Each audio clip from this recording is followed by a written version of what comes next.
दिवाली का त्योहार है और ऐसे में समृद्धि की बात ना हो, सुख की बात ना हो, संपत्ति की बात ना हो, ऐसा तो हो ही नहीं सकता।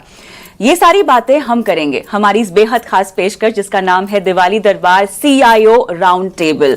आप सोच रहे होंगे एक तरफ हम दिवाली की बात कर रहे हैं, दूसरी तरफ हमने एक CIO शब्द यहाँ पर जोड़ दिया है, तो चर्चा किस तरह की निकल कर आने वाली है? तो चर्चा निकल कर आने वाली है आपके निवेश की, आपकी समृद्धि की और आपकी खुशहाली की, लेकिन वो एक नए अंदाज में निकल कर आएगी। And the reason why I am saying this is because right now I am sitting with the top notch CIOs of the industries, Harsha Upadhyay, Ashish Gupta and Titi Bhattacharya. Thank you so much for being a part of this very special Diwali episode that's going to go on ET Now Swadesh and ET Now. So, what's up? How is Diwali? Preparations sound good. Markets are on the back of strong returns. Okay. So माहौल अच्छा है, इरादे अच्छे हैं, जोश भी high है और जोश भी तेज है। हाँ, all right. हर्षा, संबत की बात कर लेते हैं। 2080 और उसके पहले की भी कुछ संबत हमने जोरदार रिटर्न देखा। इसी की बात करें पिछली दिवाली से लेकर अब की दिवाली तक, तो निफ्टी ने ऑलमोस्ट कितना 30% या उससे कुछ ज्यादा का रिटर्न अब तक दे दिया है। सबकी नजर अब 2081 संबत की है। उससे पहले आप में से कोई एस्ट्रोलॉजी करता है क्या? कोई कैलेंडर कुछ पढ़ता है? कोई मुझे बताएगा कि संबत की खासियत? आप भी नहीं करते, लेकिन चलिए, क्योंकि हम संबत की बात हमेशा करते हैं दिवाली पर, क्या खास होने वाला है? देखिए, इंडिया ग्रोथ स्टोरी तो अभी तक अच्छा खासा चल रहा है, तो आगे भी जाके यही माहौल रहेगा। लेकिन जरूर याद रखना चाहिए कि जो पिछले 3-4 संवत से जो रिटर्न्स बनते आ रहे हैं वो बहुत ही आउटसाइज रिटर्न्स आए हुए हैं, तो उस हिसाब से शायद थोड़ा बहुत एक्सपेक्टेशंस को मॉडरेट रखनी चाहिए। लेकिन जरूर यहाँ पे अगर लॉन्ग टर्म निवेश करते हैं तो यहाँ से भी आगे जाके वेल्थ क्रिएट होना चाहिए। निवेश करना बहुत जरूरी होता है, उसके लिए किसी शुभ मुहूर्त की आपको इंतजार नहीं करना चाहिए, दिवाली का इंतजार नहीं करना चाहिए। लेकिन ये एक ऐसा मौका होता है जब भी मानसिकता है ना हमारी कि हमने शुभ दिन पर कोई शुभ काम किया तो इसका नतीजा भी शुभ ही होगा, और इसीलिए बहुत सारे लोग इंतजार करते हैं, भले ही धनतेरस हो, भले ही लक्ष्मी पूजा हो, अक्षय तृतीया जैसे माहौल और इवेंट्स का हमें इंतजार होता है। क्या आप भी बतौर CIO ऐसा मानते हैं? CIO का मैंने जोड़ दिया है क्योंकि आप लोग फंडामेंटल, टेक्निकल और बाकी ट्रिगर्स और डेटा के हिसाब से काम करते हैं। उसमें अगर मैं ये शुभ तारीख का तड़का डाल दूं तो ये कितना हजम होता होगा आपको? तो हमारा मानना है निवेश के लिए हर दिन ही शुभ है। बिल्कुल सही। हाँ। और मैं हर्षा से बिल्कुल सहमत हूँ कि हमको अपनी एक्सपेक्टेशंस को थोड़ा मॉडरेट रखना चाहिए, क्योंकि जो पिछले 4-5 साल, और मेरा ये मानना है कि अगर आप आज निवेश कर रहे हैं तो रिटर्न को सिर्फ एक समावट के मायने से मत देखिए कि आपका 2081 में कितना, आप देखिए कि अगले 3 साल, अगले 5 साल में क्या रिटर्न बन सकता है। उसी एक्सपेक्टेशन के साथ आप बाजार में अभी आइए, क्योंकि बाजार पिछले तकरीबन 8 साल से कोई नेगेटिव रिटर्न नहीं दिया है। और ये महीना इसलिए थोड़ा बेटर लग रहा है क्योंकि पिछले महीने मार्केट में करेक्शन हुई है। अभी अगर आप देखें मार्केट में तकरीबन 30% ऐसे स्टॉक हैं जो अपनी पीक से मोर देन 20% करेक्ट हो गए हैं, तो मार्केट में अपॉर्चुनिटीज वापस आने लगी हैं। तो इसलिए निवेश के लिए ये अच्छा टाइम है, पर जो पिछले 12 महीने या 24 महीने में रिटर्न बना है सिर्फ वो ही एक्सपेक्टेशन नहीं होना चाहिए। अब इस पूरे माहौल में अगर मुझे FIIs का जाना समझना हो, वैसे तो दिवाली का पर्व हम मनाते भी हैं क्योंकि राम जी का आगमन होता है, ठीक है। और वैसे में मेरे ख्याल से राम हमारे घरेलू बाजार के DIIs ही बने हुए हैं, हमारे रिटेल निवेशक तो खास तौर से जिन्होंने बहुत मजबूती से संभाला है। आप मुझे बताइए कितना सहमत है इस बात से? आप FIIs को रावण तो नहीं कर रहे हैं? नहीं, सवाल ही नहीं उठ सकता, वो मैं नहीं, आप संदर्भ दे रहे हैं। एक कॉन्टेक्स्ट पेश करता हूँ आपके सामने, वो ये कि अगर आप देखें कि पिछले कुछ महीनों में FII का आउटफ्लो कितना हुआ है, सो करीबन $8 to 9 बिलियन का आउटफ्लो रहा है। अगर आप देखें FII का टोटल इंडियन मार्केट का कितना ओन करते हैं, तो करीबन 15 से 16%, सो रफली अबाउट 800-900 बिलियन का आंकड़ा बनता है, which means about 1.5% of their whole holding जो उन्होंने बेचा है। तो 1.5% तो मतलब इतना रिटर्न बनने के बाद जो इन्होंने कहा, थोड़ा तो प्रॉफिट बुकिंग कहेंगे एज अपोज टू इंडिया से भागना। दूसरी बात यह है कि हिस्टोरिकली भी हम अपनी काबिलियत को कम आंकते रहे हैं। हमारे देश की, जैसे आपने दिवाली की बात करी, तो पिछले 70 साल के इंडिपेंडेंस के बाद में हम देखें तो हम हमेशा उन बाहर वालों के ये क्या करना चाहिए, एक वैलिडेशन की वेट करते हैं। But I think India gradually ये समवट 2081 और पिछले करीबन एक दशक से इससे बाहर आ रहा है। हम अपने डोमेस्टिक फ्लोज पे ज्यादा निर्भर हो रहे हैं, which is a very good sign. वो इसलिए भी क्योंकि हमारा पोर्टफोलियो एलोकेशन इक्विटीज के में कम है, और अगर ऐसा हो तो आगे चल के शायद हमारे जो राम लक्ष्मण है, which is the domestic SIP, will drive the market lot more than FIIs. So what will be your expectation of SIP books now for 2081? What do you expect? What should happen? देखिए, अभी हर महीना अगर आप देखते हैं तो कुछ few 100 crore का इंक्रीज दिखाई दे रहा है। तो करीब 25,000 करोड़ है मंथली इनपुट वैल्यू।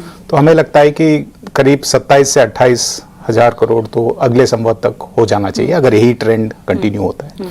और अगर आप पिछले 3 या 5 साल को देखेंगे तो बिल्कुल यही ट्रेंड से SIP बुक बढ़ते जा रहा है। और अभी भी सिर्फ 6 करोड़ से थोड़ा ज्यादा फोलियोज हैं पूरे SIP इंडस्ट्री में, अगर आप देखते हैं। अगर उसमें भी आप यूनिक इन्वेस्टर्स को देखेंगे, क्योंकि हर एक फैमिली में शायद हस्बैंड वाइफ या बच्चे भी या पेरेंट्स भी इन्वेस्ट किए हुए हैं, और एक म्यूचुअल फंड नहीं, शायद 2-3 म्यूचुअल फंड्स में किए। तो जो यूनिक SIP इन्वेस्टर्स हैं वो तो मेरे हिसाब से 2 करोड़ से भी कम है। तो अपना जो आबादी है और जितने इन्वेस्ट कर रहे हैं, तो सिर्फ गिने चुने लोग शायद अभी भी SIP में निवेश कर रहे हैं। तो एक अच्छा सा एक मौका है लोगों को इंडिया ग्रोथ स्टोरी में पार्टिसिपेट करने के लिए। तो हमें लगता है कि ये शुभ, जैसे हम बोल रहे हैं शुभ निवेश, ऐसे अगर जो भी आज के दिन में SIP नहीं कर रहे हैं, वो अगर दिवाली के टाइम में एक SIP अकाउंट खोलते हैं और कंटिन्यू करते हैं, अगले 3-5 साल में जरूर अच्छा खासा वेल्थ क्रिएट हो सकता है। अच्छा, मैं पहले ही हेड्स अप यहाँ पर दे देती हूँ, because all of these 3 people are going to be co-anchors also with me. So in the end, I would request you to think of questions that you might want to ask each other. So you will ask 2 questions, you will ask 2 questions, you will ask 2 questions. ये and में round होगा। मैं बस इसीलिए पहले बता रही हूँ so that ये सवाल सोच कर रख लें, अगर नहीं है तो। सवाल could be fund house specific, सवाल could be investment specific, economy specific, कुछ भी, वो आपके ऊपर है। या पहली दिवाली कैसी थी जिंदगी की यादगार, वो भी सवाल पूछ सकते हो, बट आप लोगों को पूछने हैं। ठीक है आशीष, आपके पास में आती हूँ, क्योंकि we are talking about Diwali, खुशहाली, समृद्धि की हम बात कर रहे हैं। अब ऐसे में इन्वेस्टर ट्रेंड्स अगर मुझे आपसे पूछने हो पिछले कुछ सालों में, जो कि हमने बहुत बेहतरीन तरीके से बदलते हुए देखे हैं, but also with in all this एक बहुत बड़ा कंसर्न ये है कि ये वो क्लास है इन्वेस्टर्स का, और मेरे ख्याल से आप तीनों के ही साथ मैंने इस पर बात कर रखी है, ये वो तबका है इन्वेस्टर्स का जिन्होंने कंसिस्टेंट फॉल नहीं देखी है बाजार की, इन्होंने मंदी का दौर नहीं देखा है। हम कह रहे हैं बाजार मैच्योर हो गया है, हमने अपनी काबिलियत को समझा है, बट बाजार मैच्योर होने की बात नहीं है, इन्वेस्टर क्या मैच्योर हो गया है जो इस चाल को समझे? How do you look at it? और क्या इस नए सम्मत में हम सबको कितना थ्रस्ट देना चाहिए इसको ही आगे बढ़ाने के लिए? आई थिंक ये बहुत अच्छा सवाल है, क्योंकि जैसे हर्षा ने बोला कि अब 6 करोड़ लोग इन्वेस्ट कर रहे हैं मार्केट में, बट अगर आप देखें most of them have come after 2020 exactly, and तब से मार्केट में फॉल नहीं हुआ है। पर हमें कॉन्फिडेंस इस बात से मिलता है कि ज्यादा फ्लो इस टाइम लमसम के बजाय SIP से आ रहा है, राइट।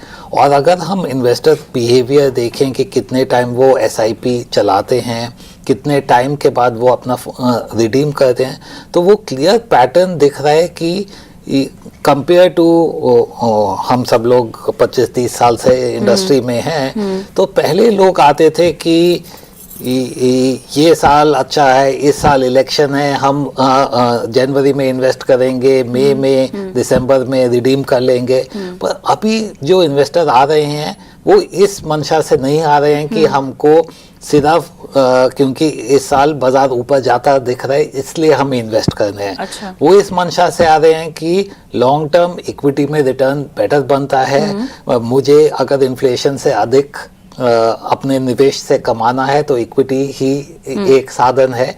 तो इसलिए हम एसेट एलोकेशन का बढ़ावा देख रहे हैं, which is the healthy trend. पर इस हेल्दी ट्रेंड में कुछ रेड फ्लैग्स भी हैं, जैसे कि हम देखते हैं कि हमेशा जब बिकॉज अंडरटोन तो बाजार की बुलिश ही है। अब इस तरह के बाजार में हम एनएफओज आते हुए देखते हैं, आईपीओ आते हुए देखते हैं, थीमेटिक फंड्स में निवेश बढ़ता हुआ देख रहे हैं।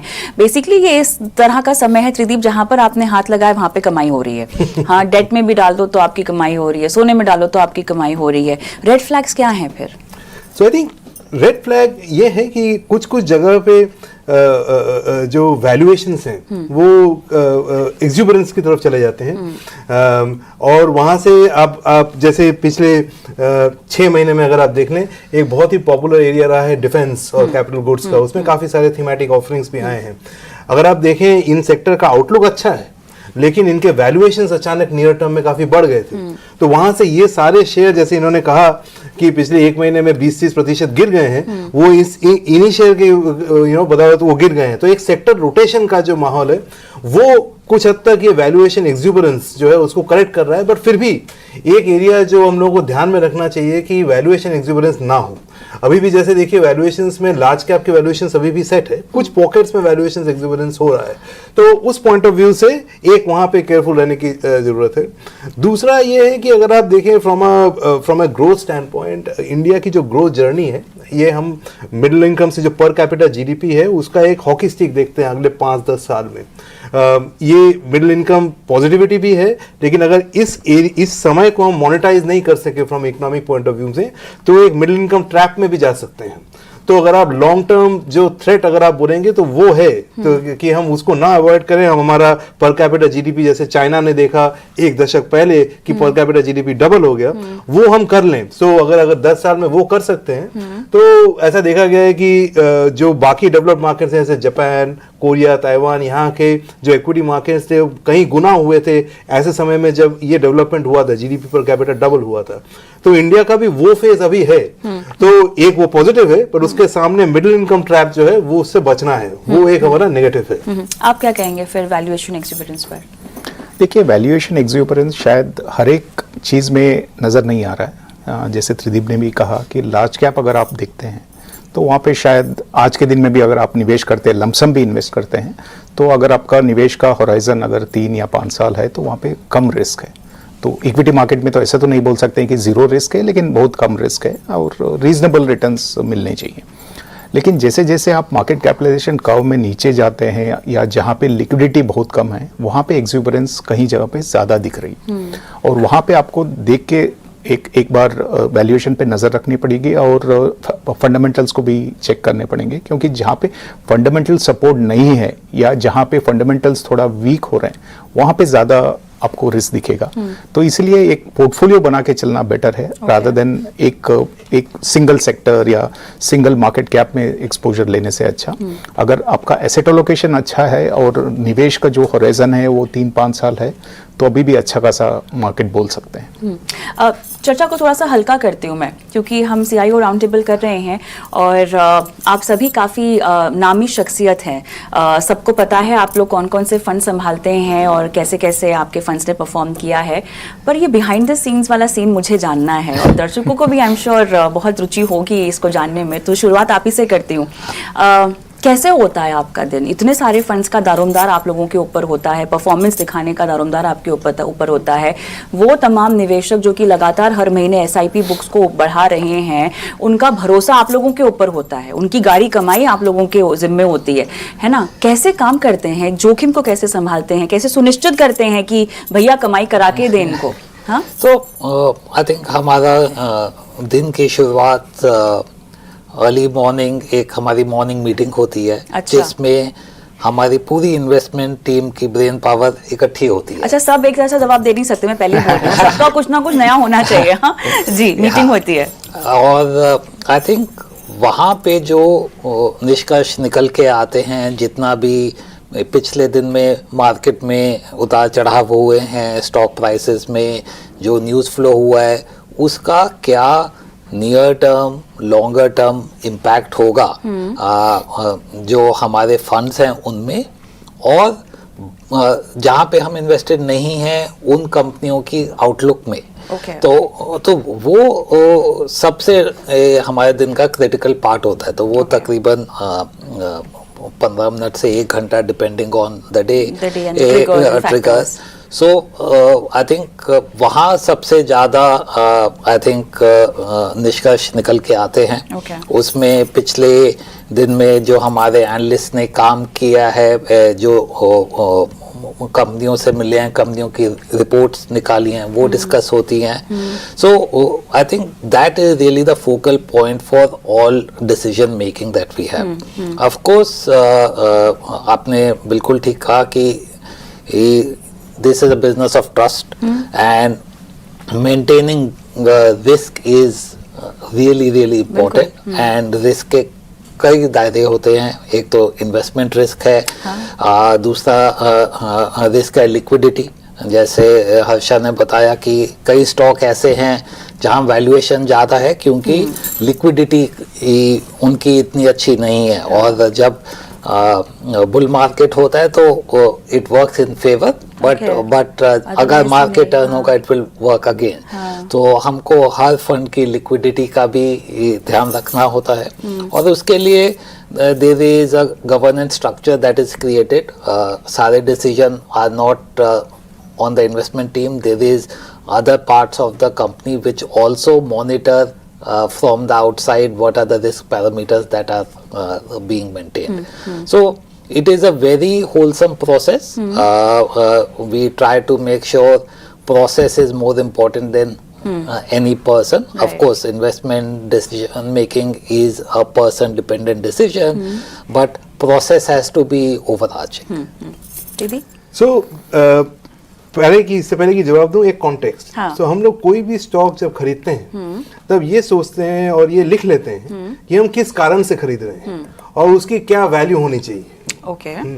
सो जो हमारा भी दिन ऐसे ही शुरू होता है एक मॉर्निंग मीटिंग में, बट उसमें जो मेन हम लोगों का फोकल पॉइंट रहता है वो ये सोचना रहता है कि जिस तरीके से हमने सोचा था कि ये आगे चल के 3-5 साल में ये ट्रेंड फलित होगी और उसके हिसाब से इसका वैल्यू यहाँ से यहाँ होना चाहिए. सो अभी ऑनगोइंग बेसिस में जैसे क्वार्टरली नतीजे आते हैं या फिर कोई न्यूज फ्लो आया, उससे वो जो स्टॉक है उसका जो फ्लो है वो सेम डायरेक्शन में है कि गलत जगह पे डायरेक्शन पे है.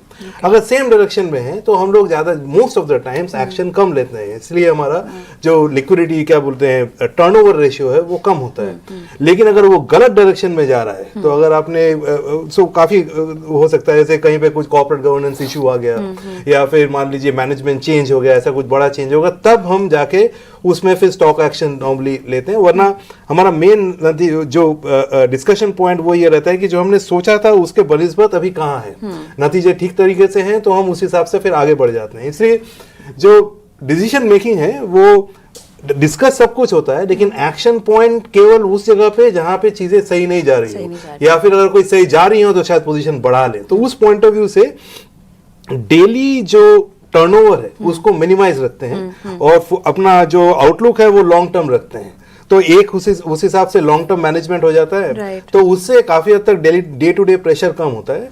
एंड अल्टीमेटली इसका जो फोकल पॉइंट है जो इन्होंने भी कहा प्रोसेस, वो प्रोसेस सबसे ज्यादा की है कि हम लोगों को ये मालूम होना चाहिए जो भी शेयर हम खरीद रहे हैं उसका वैल्यू क्या है. एक प्राइस है और एक वैल्यू होता है. जब तक वो क्लियर हो तब तक जीवन में शांति रहती है और फंड की परफॉर्मेंस बनी रहती है. बिल्कुल. अच्छा. बिल्कुल जो आशीष और त्रिदीप ने कहा वो सभी चीज़ तो करते ही हैं. और दूसरा मैं थोड़ा अलग बताना चाहूँगा कि लोग ऐसे सोचते हैं कि शायद फंड मैनेजर है तो शायद 9 बजे से लेके 3:30 बजे तक कंप्यूटर के सामने प्राइसेस देख रहे हैं. ऐसा तो नहीं होता है, क्योंकि अभी आज का दिन देखिए स्टूडियो में बैठे हुए हैं और मार्केट चल रहा है, राइट. क्योंकि जब हम पोजीशंस लेते हैं तो एक रिसर्च टीम हमारे पीछे है जिन्होंने रिकमेंडेशन दिया है, उस हिसाब से हमने कुछ पोजीशन लिया है और वो आज के लिए या कल के लिए नहीं लिया है, कुछ सालों के लिए लिया है. तो उस हिसाब से ऐसा तो नहीं है कि हर मार्केट मूवमेंट हमें कुछ उस तरफ से असर पड़ता है कि हम उसी के सामने बैठना पड़ता है. हो सकता है कुछ पोजीशंस हो जहाँ पे फंडामेंटली कुछ चेंज हो रहा है या कुछ ऐसे आपको डिसीशंस लेने पड़े बिकॉज इनफ्लोज आए हैं, आउटफ्लो आना है, तो उस दिन शायद आपको कुछ करना पड़ेगा। लेकिन ज़रूरी नहीं है कि हर दिन आप हर समय पे आप कुछ निवेश कर रहे हैं या ट्रेड कर रहे हैं। तो वो एक चीज़ है। और दूसरी है कि ऐसा तो नहीं है कि फंड मैनेजर्स हैं इसलिए वहाँ पे कोई हंसी मजाक नहीं हो रहा है या सब सीरियस बैठे हैं, ऐसा तो नहीं होता है। क्योंकि मैंने देखा हुआ, मेरी वाइफ सर्जन है, तो सर्जरी के टाइम में भी वहाँ पे भी वो म्यूजिक सुनते हैं, म्यूजिक सुनते हैं और हंसी मजाक चलता है, ये सब होता है, राइट। तो हमारे में भी ऐसा हो सकता है कि कोई स्टॉक गिरा है, जब मैं ये बोलूंगा तो लोग सोचेंगे कि क्या फंड मैनेजर्स हैं कि स्टॉक गिरा है तो फिर हंस रहे हैं। तो हो सकता है वो कोई मजाक कर रहा है, सब चलता है। लेकिन सबको पता है कि ये मजाक है, लेकिन बाकी पीछे जाके हमें उसके ऊपर फिर विश्लेषण करने पड़ेगा। तो नॉर्मल डेली लाइफ ही रहता है, लेकिन थोड़ा सा अलग है बिकॉज एक प्रोफेशन है तो उसके हिसाब से चलना पड़ेगा। बिल्कुल। तो ऐसा बिल्कुल भी नहीं है कि आप जो है भवे चढ़ाकर और एकदम गंभीर मुद्रा में अपने अपने स्क्रीन पे लगे रहते हैं, ऐसा कुछ नहीं होता। चलिए अब मैं थोड़ा सा रुकती हूँ और अब कमान आपके ऊपर है। तो आशीष, आप शुरुआत कीजिए, क्या सवाल पूछने हैं दोनों से? दो सवाल हैं दोनों के। अच्छा, तो हर्षा के लिए तो एक सवाल है मेरे दिमाग में। इनफैक्ट कल ही मैंने आपके नए फंड का एडवर्टाइजमेंट देखा था और उसमें एक बहुत इंटरेस्टिंग टैगलाइन है कि लंप सम इन्वेस्ट करिए only if you are investing for more than 5 years। So MNC fund का था कि एसआईपी करिए, लंप सम करिए तो 5 साल मिनिमम होना चाहिए। 5 साल। तो Harsha, what is the thought behind?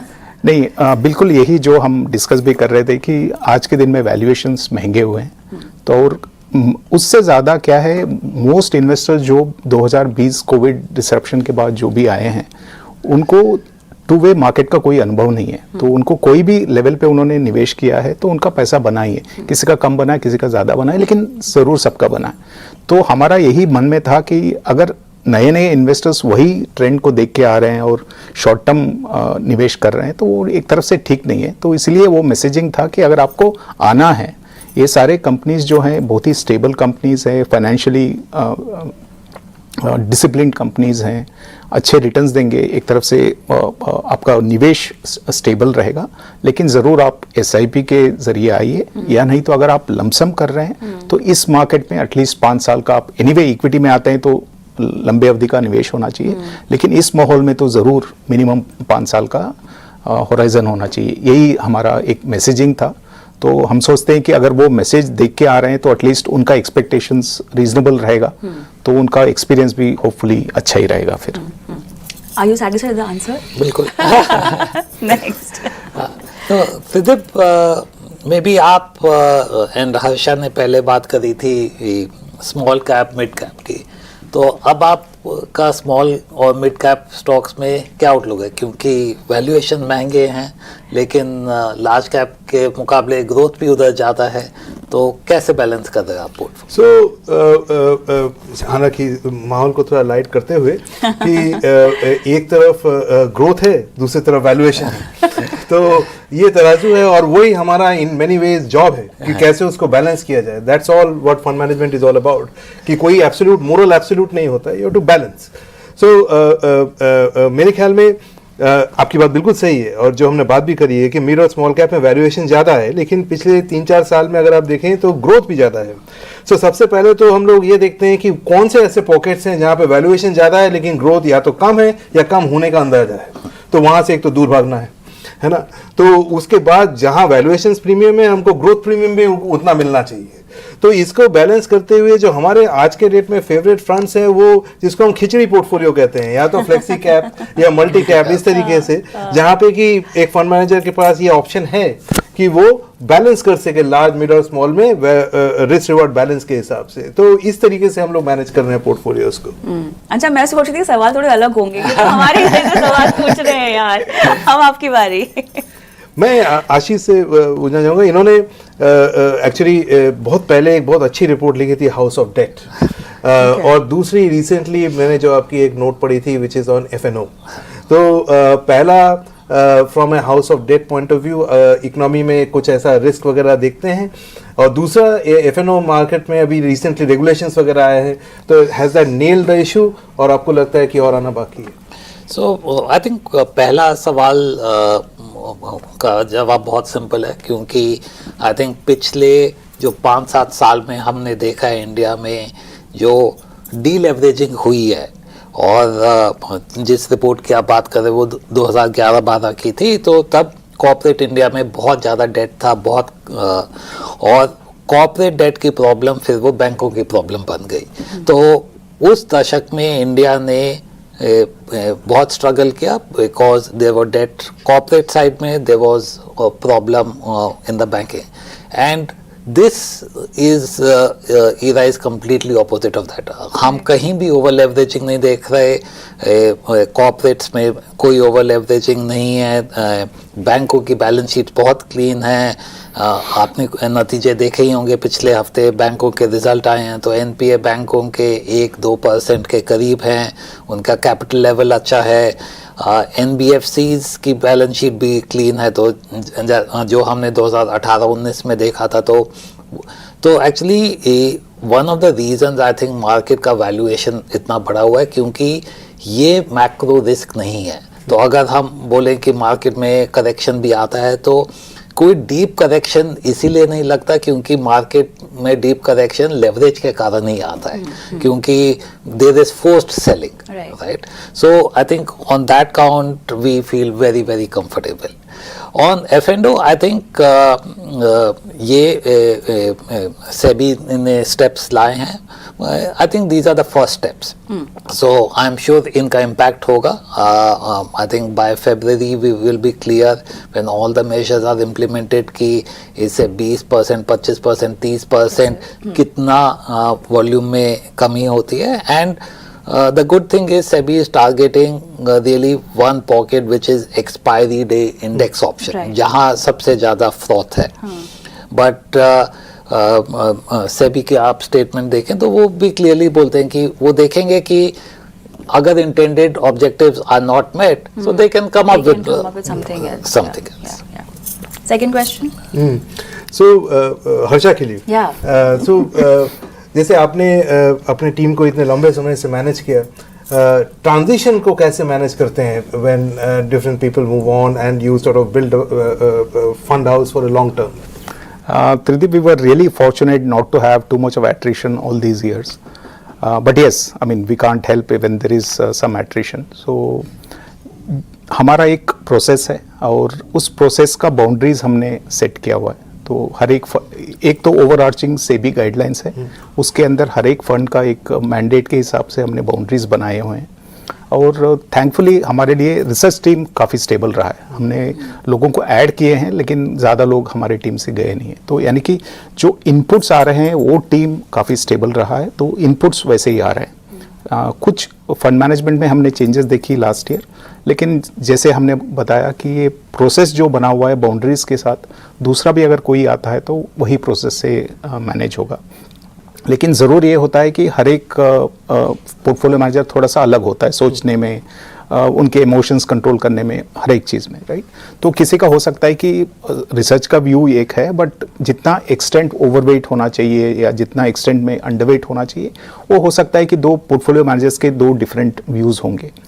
वो थोड़ा बहुत आपको नज़र आएगा जब टीम्स चेंज होते हैं, बट लेकिन अगर आपके बाउंड्रीज अच्छे से बन जाते हैं और वो प्रोसेस को अगर if there is a buy in from the entire team to follow that, क्योंकि वहाँ पे मैनेजमेंट का सपोर्ट भी बहुत ज़रूरी है, क्योंकि अगर आपका प्रोसेस सेट है, there will be times when you will not be able to do well even with those boundaries, but if the management support is there then people believe कि yes I am suppose to do this, let me deliver this, तो वो एक तरफ से थोड़ा आसान हो जाता है। Good to hear. Your turn. Tridip, आपके लिए अगर इस संवत देखते हैं तो पिछले कुछ संवत के नज़र में रखते हुए क्या एक चीज़ जो अलग करना चाहते हैं आप? एक वैल्यूएशन का पार्ट नहीं है, मैं ऐसे ही पूछ रहा हूँ in terms of your investment function, is there anything that, जैसे हम बोलते हैं कि न्यू ईयर रेजोल्यूशन होता है, तो दिवाली का ऐसा कोई रेजोल्यूशन है? सो आई थिंक मैं इसको थोड़ा पोर्टफोलियो के कॉन्टेक्स्ट में आंसर करने वाला था, बट अगर आपका दूसरा रुझान है तो मेरे को बता बोलिएगा। मेरा मानना ये है कि पिछले मेरे ख्याल में 1-2 साल में हम लोगों ने जो पोर्टफोलियोज क्रिएट किए हैं वो राइजिंग इंटरेस्ट रेट एनवायरनमेंट के लिए क्रिएट किए हैं, और अगर आप यहाँ से अगले 2 साल देखें, of course pace can be debatable और कई देशों में आगे कई देशों में पीछे होगा, लेकिन मोटा मोटी आगे चल के फॉलिंग इंटरेस्ट रेट का एक रेजिम आने वाला है। जो sectors typically rising interest rates में बेहतर करते हैं, जरूरी नहीं है कि वो फॉलिंग इंटरेस्ट रेट में बेहतर करें। तो मेरे ख्याल में एक जो एज ए CIO जो हम लोग टीम में बैठते हैं और ब्रेनस्टॉर्मिंग करते हैं कि आगे जो डिफरेंट होने वाला है समवॉट 2081 वर्सेस 2080 एंड बिफोर, वो एक ये है कि आगे के जान में अगर जब ये मैक्रो कंडीशन चेंज होगा तो उस हिसाब से पोर्टफोलियोज को कैसे ओरिएंट किया जाए। So that is one that I sort of sit with the team and think through कौन से sectors allocation point of view से ये, और दूसरा ये कि अभी जेन्युइनली एज अ इन्वेस्टर आज के डेट में इन्वेस्टर्स के पास काफ़ी ऑप्शंस हैं इन्वेस्ट करने के लिए स्टाइल वाइज। तो एक फंडामेंटल इन्वेस्टिंग हुआ, एक फैक्टर इन्वेस्टिंग हुआ, पैसिव है। तो उसमें एज एक्टिव इन्वेस्टर्स हम लोगों को एक हमेशा कोशिश रहनी चाहिए कि अल्फा ओवर बेंचमार्क बनी रहे, क्योंकि तभी हमारी और आपकी वैल्यू। सो ये मेरा मोटो टू द टीम है कि अगले साल हम और बेहतर करें अल्फा पॉइंट ऑफ व्यू से। सो ये दो वेरी इंटरेस्टिंग। आशीष, एक सवाल आपसे। काफी सालों तक आप शायद एसेट मैनेजमेंट इंडस्ट्री को बाहर से देख रहे थे, वहाँ पे आपका कुछ व्यू रहेगा एसेट मैनेजमेंट इंडस्ट्री का, और अभी तो आप एसेट मैनेजमेंट इंडस्ट्री के पार्ट बन गए, तो उस व्यू क्या कुछ चेंज हुआ है या वही है, क्या है वो, कुछ आप बता सकते हैं? सो आई थिंक जब मैं इंडस्ट्री के बाहर था तो इन्वेस्टमेंट साइड तो मेरी बहुत पहचानी हुई थी, but biggest surprise for me was when I came and met the distribution side of the industry, right? And whether I credit it to the AMC industry or the distributors or actually the regulator, this is one industry where the interest of the investor, fund manager and distributor is completely now aligned, right? मैं distributor से मिलता हूँ तो आप किसी भी company के sales वाले से, किसी सेल्स पर्सन से मिलेंगे तो वो अपने आप को इंट्रोड्यूस कराते हैं कि मेरी लास्ट ईयर की सेल्स इतनी थी, राइट? आप किसी कार डीलर पे जाएंगे, वो बोलेंगे लास्ट ईयर मैंने इतनी गाड़ी बेची थी, राइट? आप किसी म्यूचुअल फंड डिस्ट्रीब्यूटर से मिलिए, वो ये नहीं बोलता है कि लास्ट ईयर उसने कितने म्यूचुअल फंड बेचे, वो ये बोलता है कि मेरा AUM कितना है, राइट? एंड आई थिंक ये चेंज इंडस्ट्री में आया है क्योंकि अपफ्रंट कमीशन के बजाय ट्रेल बेस्ड कमीशन की तरफ इंडस्ट्री गई है। और I think one of the important change, जैसे इन्वेस्टर तो मैच्योर हुए हैं, but one of the big reason is that distribution community has also matured and they are actually thinking for the investor that which way his AUM will be stable, which way his AUM will be grow. So I think this was one big learning for me in the last 2 years. Okay. Interesting. I think this sums up our discussion also जो हमने दिवाली दरबार यहाँ पर लगाया है। बस एक last चीज़ जो मैं आप सभी से पूछने वाली हूँ, दिवाली का वक्त है और ऐसे में हम घरों की सफाई करते हैं, पोर्टफोलियो की भी सफाई करनी बहुत ज़रूरी है। सो बतौर CIO अगर मैं आपके तमाम पोर्टफोलियोज में से या अगर आपकी कोई सफाई की स्ट्रैटेजी अभी जानना चाहूँ, so what will that be? So penalty box कहते हैं हम इसे। तो हम जैसे इन्होंने पूछा, तो पेनल्टी बॉक्स में वो स्टॉक्स हैं जिनके की वैल्यूएशन चढ़े हुए हैं और ग्रोथ नीचे है या नीचे आने के प्रयास में है। तो जैसे ये सब रिजल्ट्स आते हैं तो हम स्टॉक्स को इस अलग अलग क्वाड्रेंट में डालते हैं। उसमें पेनल्टी बॉक्स वाला जो ये वाला क्वाड्रेंट है, वैल्यूएशन ज्यादा, अर्निंग्स ग्रोथ कम, वहां पे जो है वहां पे हमारा तो सफाई करने का पूरा इरादा है। आई थिंक पिछले 2 सालों में हमने देखा है कि हमारे फंड्स के अंदर नंबर ऑफ स्टॉक्स बहुत ज़्यादा बढ़ गए हैं, क्योंकि मार्केट में एक तो काफ़ी नए IPOs आए हैं, काफ़ी नई कंपनियों ने पैसा भी रेज किया है। उसके अलावा अगर हम पिछले 10-15 सालों के कंपैरिजन में देखें, लास्ट 2-3 साल में कई तरीके की कंपनियां, कई इंडस्ट्रीज अच्छा कर रही हैं। तो ऐसा नहीं है कि सिर्फ बैंकिंग सेक्टर अच्छा कर रहा है या सिर्फ FMCG अच्छा कर रहा है। अभी आप देखें across the spectrum virtually every sector is doing well and lot of companies are doing well. और हमारा ये मानना है कि ये जब एक बार अप साइकिल होती है तो it lifts all boats, Right. But बाद में जरूरी नहीं है कि सभी कंपनियां, so we are looking to now consolidate, so the number of stock that will be in the portfolio, my sense is by end of next year will be lower than what we have today. Harsha? हाँ, generally हमारा portfolio turnover काफ़ी नीचे रहता है, हाँ। करीब 20 से 30%।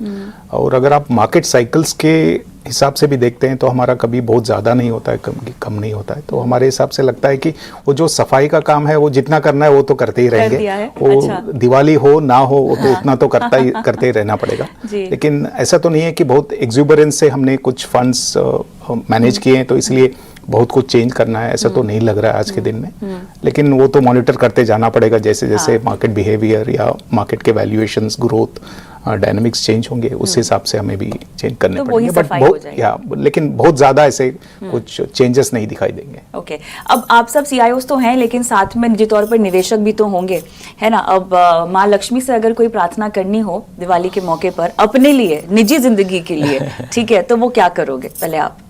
सुख, शांति और wealth over the long term, ये तीन चीज मैं ये कहता हूँ। सुख, शांति, हेल्थ और wealth over the long term. Wealth important है लेकिन हेल्थ उससे काफ़ी ज़्यादा इंपॉर्टेंट है। तो यही मेरा वो रहा है। आपके दर्शकों के लिए भी ये मौका पे ये कहना चाहूँगा कि संवाद 2081 के लिए all the best, and wealth के साथ हेल्थ का भी ध्यान रखिए। एंड लास्ट 3-4 साल जो इंडिया में पैसे बने हैं, ये मेरे ख्याल में ओवरऑल शुरुआत है। ओवरऑल अगर हमारे आंकड़े ऐसे बेहतर रहें तो अगले 10-15 साल में वेल्थ क्रिएशन होती रहेगी। उसमें पार्टिसिपेट करना जरूरी है rather than साइड में बैठना। So that's all I have to say. आप?